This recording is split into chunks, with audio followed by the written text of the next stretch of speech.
안녕하십니까. 오늘 시편 40편 1절부터 같이 나누도록 하겠습니다. 내가 여호와를 기다렸더니 귀를 기울이사 나의 부르짖음을 들으셨도다. 나를 기가 막힐 웅덩이와 수렁에서 끌어올리시고 내 발을 반석 위에 두사 내 걸음을 견고케 하셨도다. 새 노래 곧 우리 하나님께 올릴 찬송을 내 입에 두셨으니 많은 사람이 보고 두려워하여 여호와를 의지하리로다. 여호와를 의지하고 교만한 자와 거짓에 치우치는 자를 돌아보지 아니하는 자는 복이 있도다. 여호와 우리 하나님이여, 주의 행하신 기적이 많고 우리를 향하신 주의 생각도 많도소이다. 내가 들어 말하고자 하나 주의 앞에 베풀 수도 없고 그 수를 셀 수도 없나이다. 주께서 나의 길을 통하여 들리시기를 제사와 애물을 기뻐 아니하시며 번제와 속죄제를 요구치 아니하신다 하신지라. 그때에 내가 말하기를 내가 왔나이다. 나를 가르쳐 기록한 것이 두루마리 책에 있나이다. 나의 하나님이여, 내가 주의 뜻을 행하기를 즐겨오니 주의 법이 나의 심중에 있나이다 했나이다.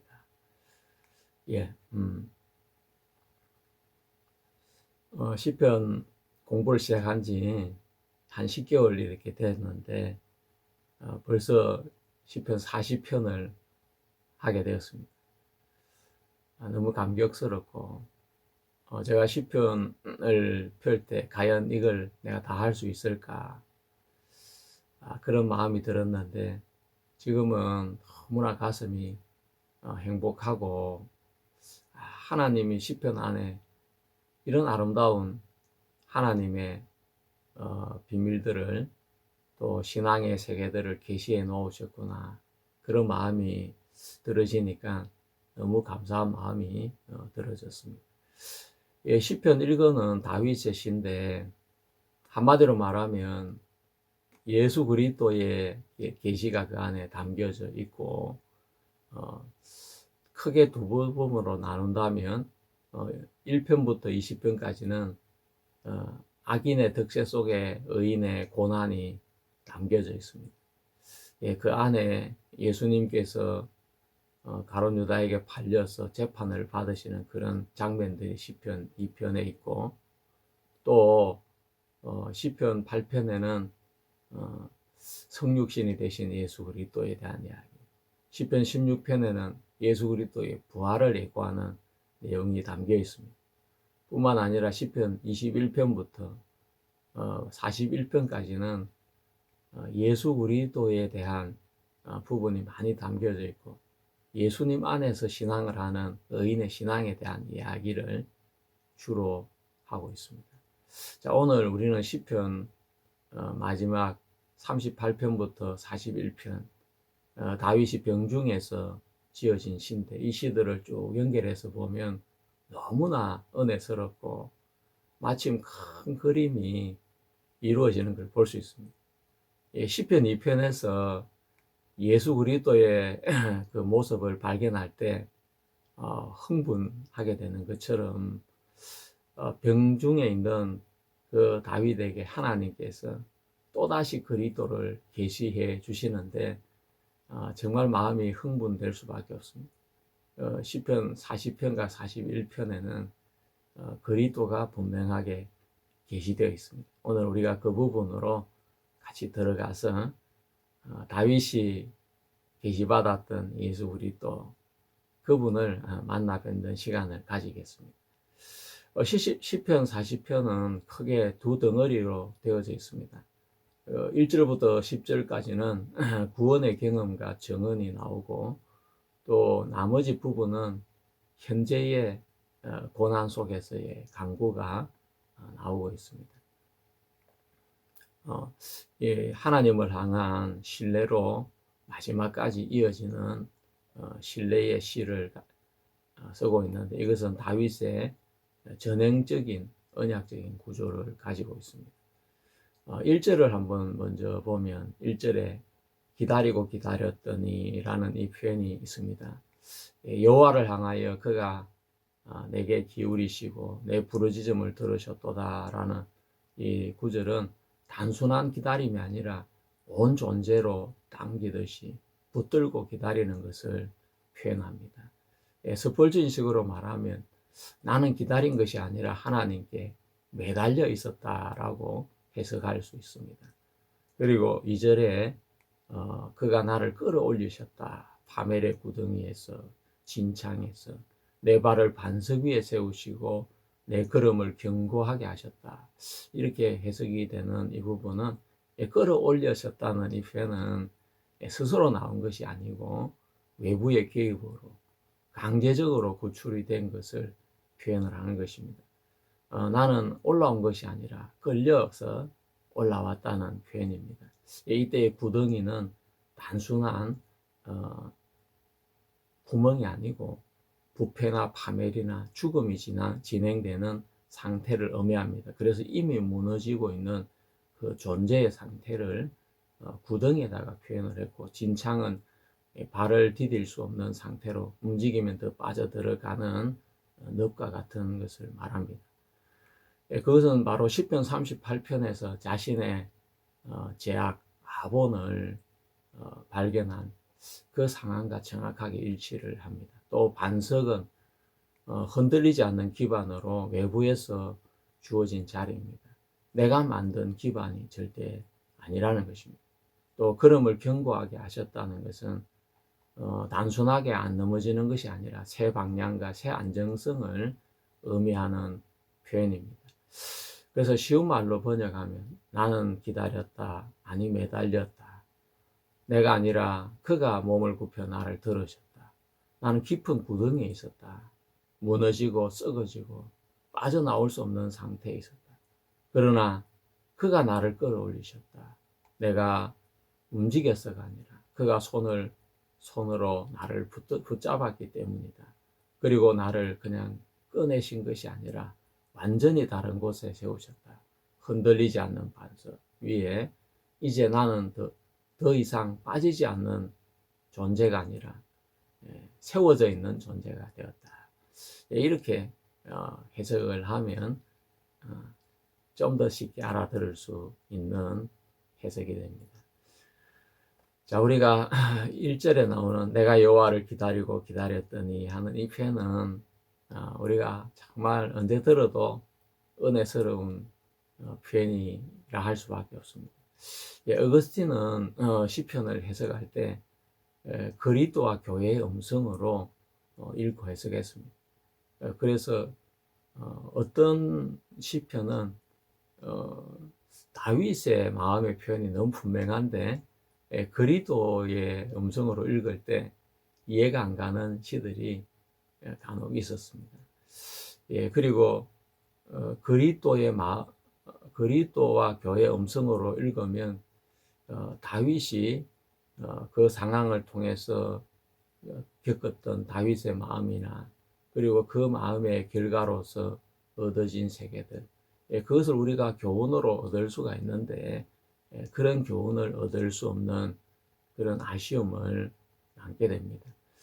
루터는 이 구원을 받은 이후에 시편을 그리스도 중심적으로 강하게 읽고 또 성도 중심으로 읽게 되어집니다.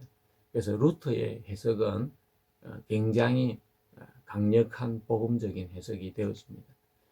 하지만 다윗의 개인적인 시의 접근에는 많은 한계를 가지고 있습니다.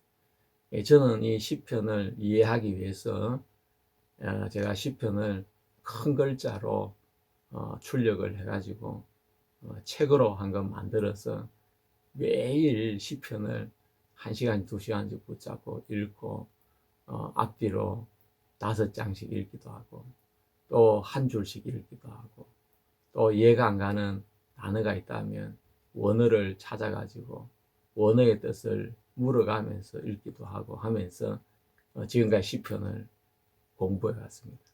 한 10개월 공부했는데 이 시편 1권을 다 마칠 수 있다는 것이 너무 감격스럽습니다. 그 전에 읽을 때는 그냥 은혜스러운 몇 줄만 읽고 나머지는 무슨 내용인지를 몰라서 그냥 던져 놓았는데 이제는 다윗이 왜 이 시를 쓰게 되었을까? 이 시를 쓴 배경이 뭘까? 이 시를 썼을 때 다윗은 어떤 형편에서 어떤 마음을 가지고 이 시를 표현했을까? 사무엘 상하를 펴놓고 같이 읽어가면서 다윗의 마음속에 깊이 적게 되었는데, 하나님께서 그때그때마다 다윗의 마음을 제게 가르쳐 주시면서 시편의 해석이 더 깊이 들어갈 수가 있었습니다. 하나님 앞에 너무 감사한 시간이 되었습니다. 저는 시편의 이 배경을 먼저 찾고, 그리고 한 줄씩, 또 한 문장씩, 또 전체를 또 앞뒤 5편씩 읽고 하면서 그 시편의 흐름 안에서 시를 읽게 되는데, 그러면 그 시의 깊이가 훨씬 더 깊이 있게 보이는 것입니다. 그래서 제가 이제 이 시편을 옛날에는 한 편 한 편 따로 봤는데, 시편에도 흐름이 있다는 것을 알게 되었습니다. 시편 21편부터 24편까지는 그 그리스도를 이렇게 다양한 모습으로 표현을 해주고 있는 시편입니다. 그래서 시편 21편은 메시아적 왕권을 가진 시라고 한다면, 시편 22편은 속죄양으로 십자가에 돌아가시는 메시아를 표현했고, 시편 23편은 목자로 오신 예수 그리스도를 표현했고, 시편 24편은 부활하고 성천하신 만왕의 왕이신 예수 그리스도를 표현을 했습니다. 이렇게 하나의 흐름을 알고 읽을 때와 모르고 한 편 한 편씩 내가 좋아하는 한 문장 두 문장만 지어서 읽을 때 그 시를 이해하는 이해의 폭은 완전히 다른 것입니다. 시편 38편부터 41편도 같은 흐름을 가지고 있습니다. 이걸 놓치면 정말 그 시를 이해하는데 조금밖에 이해할 수밖에 없다는 걸 알아야 되는 것입니다. 시편 38편부터 41편은 다윗이 병 가운데서 쓴 시입니다. 시편 38편에 자신의 아본이 자신의 제약이 머리에 넘쳐서 무거운 짐 같으니 감당할 수 없나이다 라고 그렇게 표현을 하면서 자신의 아타와 하본을 고백을 합니다. 그리고 시편 39편에서는 나의 건강을 회복하소서라고 했고, 38편에서는 구체적으로 어떻게 건강이 안 좋은지를 조목조목 적어 놓았습니다. 그리고 시편 40편이 연결이 되어지는 것입니다. 그래서 시편 40편의 의미가 더욱더 강렬해지는 것입니다.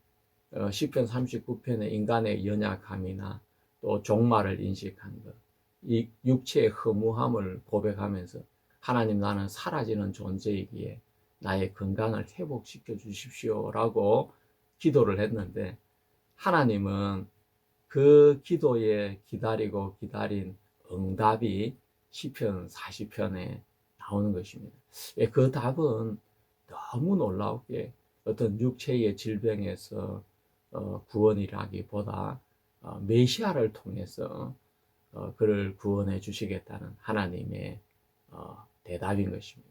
그래서 새 노래가 나오고 우리를 향하신 주의 생각이 나오면서 그는 그리스도의 속에 푹 빠지게 되는 것입니다. 이것은 단순하게 병에서 벗어나는 문제가 아니고 자기의 삐뚤어진 아본에서 벗어나는 것이 아니라 하나님은 더 근본적인 해결책, 바로 메시아를 통한 해결책을 보여주셨던 것입니다. 그것이 바로 시편 40편 6절에 나오는 주께서 나의 길을 통하여 들리시기를 제사와 예물을 기뻐하지 아니하시며 번제와 속죄제를 요구치 아니하신다 하신지라. 이것이 바로 히브리서 10장과 연결이 되어서 예수 그리스도의 속죄와 연결이 되는 구절인 것입니다. 주께서 다윗의 길을 통해 들려주신 메시지는 제사와 예물을 기뻐하지 아니하신다는 것이었습니다. 그리고 너를 위해서 몸을 준비했다는 것입니다. 그것은 바로 그리스도를 이야기하는 것입니다. 이것은 바로 그리스도 입술을 통해서도 나타났는데, 내가 여기 온 것은 내 뜻을 행하러 온 것이 아니라 아버지의 뜻을 이루기 위해서 왔다. 아버지의 뜻은 이것이니 아들을 보고 믿는 자마다 영생을 얻는 것이다 라고 예수님은 이야기를 하셨습니다. 다윗의 귀를 통해 하나님이 들려주던 그 소리는 메시아에 대한 계시였습니다. 장마철에 비가 새서 천정이 물 얼룩이 생겨가지고 주인한테 우리 집에 비가 많이 샜습니다. 그래서 천장이 얼룩이 생겼습니다 하니까 주인이 그 이야기를 듣고 지붕을 통째로 바꿔 주는 거와 같다고 할 수 있습니다. 다윗은 자신의 육체의 문제로 하나님 앞에 기도를 했는데 하나님은 병의 치료보다 하나님의 소리를 듣게 하셨고 메시아를 보내주겠다는 성육신에 대한 약속을 하신 것입니다. 이것은 다윗의 개인의 문제가 인류의 보편적인 구속의 답으로 돌아오는 것을 볼 수 있습니다.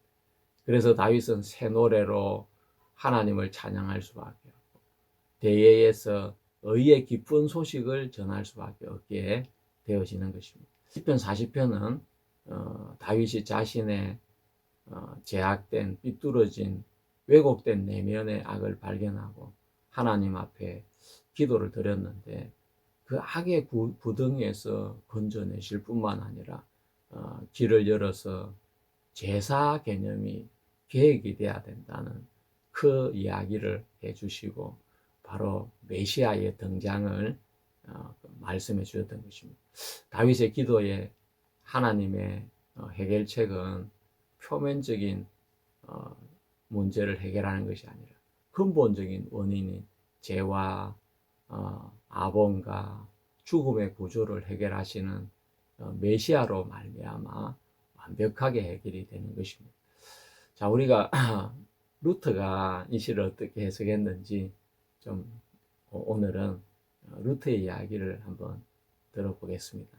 루터는 시편 40편을 서문에서도 이야기했듯이 그리스도를 시편은 그리스도를 가르치고 시편은 교회의 기도다라고 그는 보았고 시편은 모든 성도들의 마음을 드러낸다고 한 것처럼 이 세 문장이 실제 루터가 시편을 해석하는 그 원칙이었습니다. 그래서 루터는 항상 이렇게 읽었습니다. 머리인 그리스도와 지체인 성도는 절대 분리되지 않는다. 그래서 루터는 시편 40편을 다음과 같이 이해합니다. 고난 속에서 하나님을 신뢰하는 자의 기도로 이 시는 궁극적으로 그리스도의 고난과 구원과 연결이 됩니다. 다윗이란 역사적인 인물을 통해 궁극적으로 그리스도를 나타내서 성도들에게 그 말씀을 적용을 시키고 있는 것입니다. 그래서 시편 40편 1절에 기다리고 기다렸다는 이 말씀을 루터는 이것은 단순하게 이 단어를 사용할 때 의미는 그의 다른 저작에서도 나오듯이 루터가 여기 기다린다는 독일 단어를 그는 썼는데 이 단어가 사용될 때는 단순한 대기가 아니라 인내하면서 약속을 붙들 때에 루터는 이 단어를 사용했습니다. 루터의 믿음에 대한 정의 갈라디아서 강에서 그런 반복해서 믿음은 하나님의 약속을 확실한 것으로 붙드는 것이다 라고 그는 반복해서 이야기를 했습니다. 그래서 시편 40편 1절에 나오는 의미도 기다림은 믿음의 실제 작동 상태를 말해주고 있습니다. 하지만 하나님께서 응답을 지연하시는 이유는 믿음을 훈련하기 위함이다 라고 그는 말했습니다. 그래서 시편 40편 1절은 믿음은 시험을 통과하는 장면이 되는 것입니다. 또 그가 귀를 기울이셨다라는 이 말씀은 하나님은 처음부터 듣고 계셨지만 응답은 나중에 드러내시는 겁니다. 그래서 침묵은 하나님의 부재나 또 기도에 대한 응답 거절이 아닌 것입니다. 시편 40편 2절에 그가 나를 수렁에서 끌어올리시고 라는 끌어올리셨다는 이 부분을 루터는 인간이 스스로 올라갈 수 없었다. 따라서 끌어올리셨다는 것은 전적인 하나님의 행위를 말한다고 하면서 이것을 그 은혜 단독과 연결을 시킵니다. 오직 은혜. 그리고 시편 40편 2절에 반석 위에 세웠다는 것은 하나님은 단순하게 구원만 하시는 것이 아니라 확고하게 세우신다는 것을 뜻하는 것입니다. 이 반석은 흔들리지 않는 구원의 근거가 되어집니다. 그래서 반석은 예수 그리스도를 상징하는 것이 되는 것입니다. 그리고 새 노래, 시편 40편 3절의 새 노래는 찬양은 인간의 업적이 아니고 구원을 받기 위한 조건도 아니고 구원받은 성도에게서 자연스럽게 주어지는 반응으로 표현했습니다. 그리고 시편 40편 6절에 이게 가장 중요한 대목이라 할 수 있습니다. 루트는 제사와 예물을 원하지 아니하시고 이 부분에서 인간의 모든 제사와 행위는 하나님 앞에 의를 이루지 못해서 오직 예수 그리스도의 순종만이 충분한 제사가 된다라고 했습니다. 오직 예수 그리스도, 오직 은혜, 오직 믿음으로 연결이 되어집니다. 그래서 루트가 보는 시편 40편은 믿음으로 기다렸는데 하나님이 응답하셨고 전적인 구원 행위로 확고한 기반인 반석 위에 세우시고 새로운 삶과 찬양을 드리게 되는 것입니다. 인간의 제사 행위의 한계는 오직 그리스도의 순종을 통해서 완벽하게 이루어지고 영원히 온전케 하셨다. 거룩하게 하셨다로 연결이 되는 것입니다. 시편 40편은 인간의 노력 이야기가 아니라 하나님의 구원과 그리스도의 의에 대한 정언이 되어집니다. 그래서 루터에게 시편 40편은 믿음으로 기다리는 성도의 시이면서 동시에 그리스도 안에서 완성되는 구원의 시라고 할 수가 있습니다. 자, 그럼 우리가 이 시편 40편의 기다리고 기다림이 우리의 삶 속에서 어떻게 현실로 연결이 되는지를 같이 알아보도록 하겠습니다. 우리가 신앙생활은 끝없는 기다림의 연속이라고 할 수가 있습니다. 여러분도 신앙생활을 하면서 하나님 앞에 많은 것을 들고 나가 기도할 때가 있을 것이고 기도가 즉시 응답될 때도 있지만 어떤 때는 1년씩, 2년씩, 3년씩, 5년씩 기다려야 될 때도 있었을 것입니다. 신앙을 어떻게 가장 대표하는 이야기가 기다림이 되고 그 기다림은 바로 믿음과 연결이 되는 것입니다. 신앙의 대표적인 사람으로 아브라함이 나오는데 그는 하나님의 약속을 받고 25년이라는 시간을 기다려서 자기 몸을 통하여 또 사라의 몸을 통하여 이삭을 얻게 되어졌습니다. 하나님이 믿음의 대표적인 사람인 아브라함에게 그 믿음의 기다림을 보여주셨던 것입니다. 또 다윗도 기름 부음을 받고 나서 이스라엘의 왕이 된다고 했는데 상당히 많은 시간을 지나고 쫓겨다니고 들판에서 자고 굴에서 자고 그러면서 그는 마침내 왕이 되었습니다. 제가 25살 젊은 나이에 복음을 위해 살겠다고 신학교에 가게 되어지고 훈련을 받고 제가 개척교회를 하게 되었는데 우리 교회 성도들이 몇 사람 되지 않았습니다. 근데 몇 사람 안 되는 성도들인데 교회를 살피거나 제 삶을 살펴주는 사람은 아무도 없었습니다.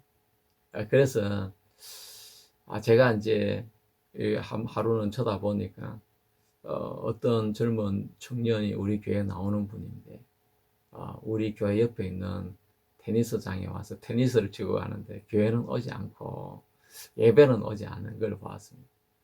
되게 마음이 서운했습니다. 또 어떤 분은 또 결혼할 나이가 되었는데 자기 결혼 상대만 찾지 교회가 어렵고 힘든데도 교회에 대해서 아무런 신경을 쓰지를 않았습니다. 그래서 제가 속으로 무슨 저런 사람이 성도야. 자기밖에 생각하지 않고 교회를 나와도 자기만을 위해서 나오고 저거 믿음도 아니야 하면서 제가 무시를 하고 마음에서 기도가 되지 않았습니다. 몇 사람 안 되는 성도들 중에 정말 주님을 사랑하거나 복음을 사랑하거나 교회에 전적으로 헌신하거나 그런 사람이 없었기 때문에 제가 그들을 위해서 기도를 하려고 하면 마음에서 원망이 나오고 불평이 나오지 그들을 축복해주는 기도가 나오지 않았습니다. 그래서 눈을 감고 하나님, 왜 제가 섬기는 교회는 이렇습니까?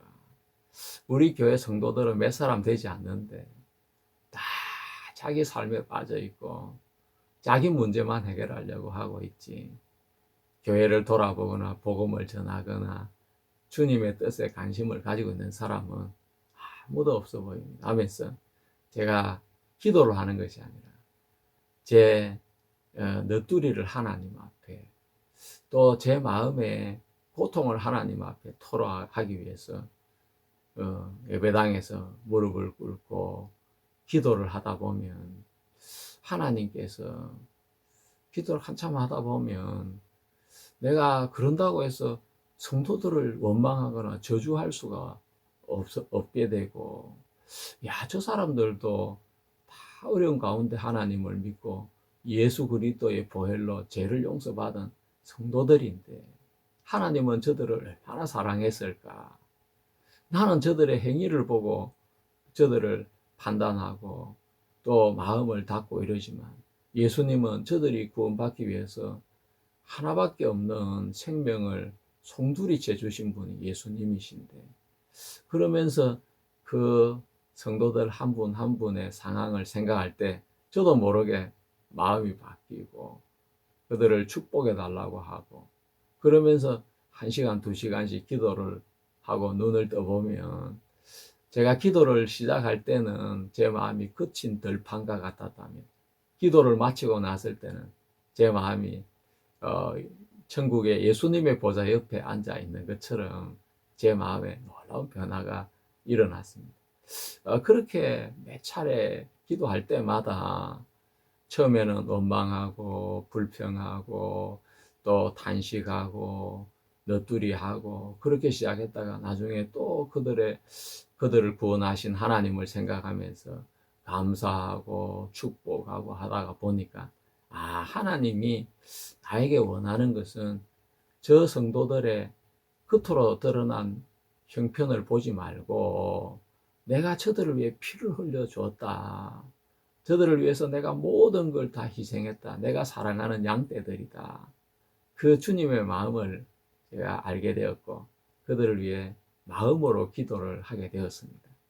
예, 그렇게 몇 달을 했는지 모르겠지만 어느 날 시간이 지나서 2년, 3년이 지나고 봤을 때 제가 기도한 그 기도가 전부 다 응답이 되어서 그들이 복을 받고 교회 안에 세워지고 일꾼이 되고 복음을 위해 사는 사람들이 되는 걸 보았습니다. 진짜 내가 내 눈에는 그들의 현재 모습밖에 안 보였기 때문에 원망과 불평이 가득 찼지만 하나님의 마음에는 그들의 현재 모습만 보인 게 아니라 정말 그들을 사랑하시고 지옥에서 건지시기를 원해서 십자가를 보내주셨고 예수님을 십자가에 보내셨고 그들을 구원해서 교회 안에 두신 하나님의 사랑이 제 마음을 채우게 된 걸 보았습니다. 시편을 공부하면서 다윗의 마음이 그냥 다윗의 마음으로 끝나지 않고 다윗의 생각이 다윗의 생각으로 끝나지 않고 다윗이 생각한 것이 예수 그리스도의 마음을 통해서도 나타나고 예수 그리스도의 입술을 통해서도 삶을 통해서도 이루어지는 그것이 너무 신기한 것입니다. 내가 가진 생각을 내 아내가 하고 내 아내 입술을 통해서 내가 하는 말을 내 아내가 내뱉을 때 저 사람 어떻게 나하고 생각이 같지? 같이 살다 보니까 저렇게 같아졌나? 이런 생각을 할 수 있지 않습니까? 그런데 만약에 어떤 사람을 만났는데 그 사람하고 처음 만나서 이야기하는데 그 사람이 내가 가진 생각하고 똑같은 생각을 가지고 똑같은 말을 표현한다면 야, 저 사람 도대체 누구야? 나하고 무슨 똑같네 생각이 그렇게 생각하지 않겠습니까? 그런데 1000년 뒤에 어떤 사람이 내가 가진 생각, 자기도 가지고 있고 내가 가진 말을 자기도 한다면 그건 어떻게 표현을 해야 되겠습니까? 야, 저 사람하고 나하고 영이 통했나? 어떻게 내가 가진 생각을 저 사람이 또 같이 하며 살지? 예, 바로 그렇습니다. 다윗의 영과 예수 그리스도의 영이 하나가 되었어. 다윗이 시편에서 노래하고 있는 이 노래가 예수 그리스도의 입술을 통해 나타나기도 하고 예수 그리스도의 삶을 통해서 나타나기도 한 것입니다. 그래서 저는 시편을 공부하면서 와, 이건 다윗의 기도만 아니야. 이 속에는 하나님의 영감이 들어있어. 그런 감동을 자주 많이 느낄 수가 있었습니다. 하나님은 시편 40편에서 병에서 낫게 해달라고 기도하고 악에서 건져달라고 기도하는 다윗에게 기다리고 기다린 그 다윗에게 예수 그리스도를 계시해 주면서 다윗은 예수 그리스도로 말미암아 기뻐하고 노래하고 하나님을 찬양하는 그런 사람이 되었습니다. 예, 정말 감사하지 않습니까? 또 우리가 다음 시간에는 시편 40편 뒷부분 이야기를 같이 나누겠습니다. 여러분 감사합니다. 수고하셨습니다.